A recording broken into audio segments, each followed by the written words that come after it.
Assalamualaikum warahmatullahi wabarakatuh. Saya dari kelompok 5 yang beranggotakan 2 orang, yakni Tahan Putra Tanjung, saya sendiri, dan Ramadana. Di sini saya akan memaparkan makalah yang berjudul Konsep Penulisan Tanda Baca. Pemakaian dan penulisan tanda baca memang terkesan sepele. Namun, jika tidak tepat, makna dari sebuah kalimat akan berubah. Maka dari itulah penting mengetahui berbagai penulisan dan pemakaian tanda baca yang ada di dalam bahasa Indonesia. Oke, ada materi tambahan tentang PUEBI. Apa itu PUEBI? PUEBI adalah singkatan dari Pedoman Umum Ejaan Bahasa Indonesia. Seorang penulis dan calon penulis besar harus pada tahu apa itu PUEBI. PUEBI adalah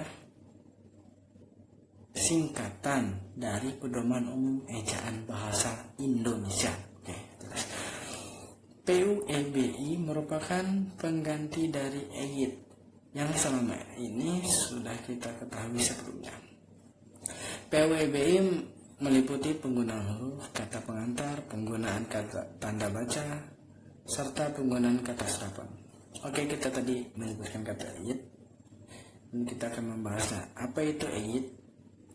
EYT adalah Ejaan Bahasa Indonesia yang berlaku pada tahun 1972 hingga 2015. Ejaan ini menggantikan Ejaan Republik atau Ejaan Suwewandi. Ejaan ini digantikan Ejaan Bahasa Indonesia sejak tahun 2015. Oke, dari permasalahan di atas, maka penulis ingin membuat makalah yang terkait dengan penulisan tanda baca. Semoga dapat memberikan referensi bagi teman-teman semua. Oke, tujuan pembahasan makalah saya yakni mengetahui penyebab kurang minatnya mahasiswa atau generasi muda dengan pembelajaran bahasa Indonesia atau kaidah penulisannya. Bahasa Indonesia sendiri yakni bahasa kita sendiri, jadi kita harus memahami apa itu bahasa Indonesia. Bukan memahami bahasa asing yang membuat pusing kita sendiri.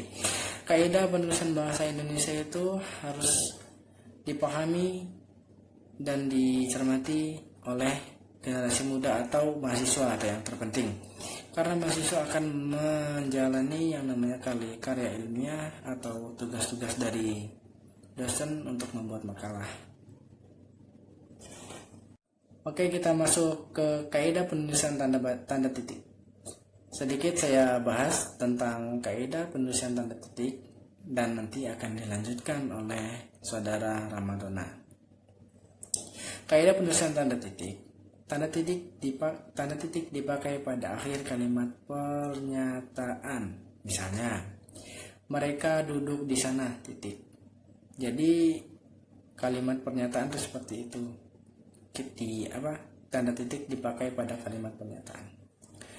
Yang kedua, tanda titik dipakai di belakang angka atau suatu huruf dan bagian ikhtisar atau daftar. Misalnya 1 titik 1 Romawi titik kondisi kebahasaan di Indonesia atau A titik bahasa Indonesia atau 1 titik kedudukan gitu ya. Oke, yang selanjutnya akan dilanjutkan oleh saudara Ramadana. Terima kasih. Assalamualaikum warahmatullahi wabarakatuh. Baiklah, saya akan melanjutkan pembahasan dari Rehan Saputra, yaitu kaidah penulisan tanda titik. 1. Tanda titik pada akhir kalimat, contohnya mereka duduk di sana. 2. Tanda titik dipakai pada akhir penomoran digital yang lebih dari 1 angka. 3. Tanda titik tidak dipakai di belakang atau angka terakhir dalam penomoran deret digital yang lebih dari 1 angka dalam judul, tabel, bagian grafik atau gambaran. 4. Tanda titik dipakai dalam daftar pustaka di antara nama, penulisan, tahun, judul, tulisan, atau yang tidak berakhir dengan tanda tanya. Contohnya, Pusat Bahasa Indonesia Departemen Pendidikan Nasional 2008 Perbahasa di Negara Kesatuan Republik Indonesia Jakarta.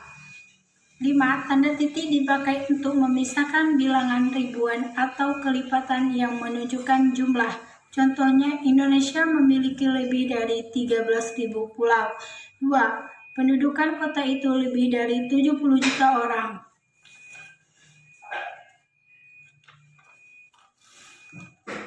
B. Kaidah penulisan tanda koma. 1. Tanda koma dipakai di antara unsur-unsur dalam suatu rincian atau pembilangan. Contohnya, buku, majalah, dan jurnal termasuk sumber kepustakaan. 2. Tanda koma dipakai sebelum kata penghubung seperti tetapi, melainkan, dan sedangkan dalam kalimat menjemuk setara. Contohnya, saya ingin membeli kamera tetapi uang saya belum cukup.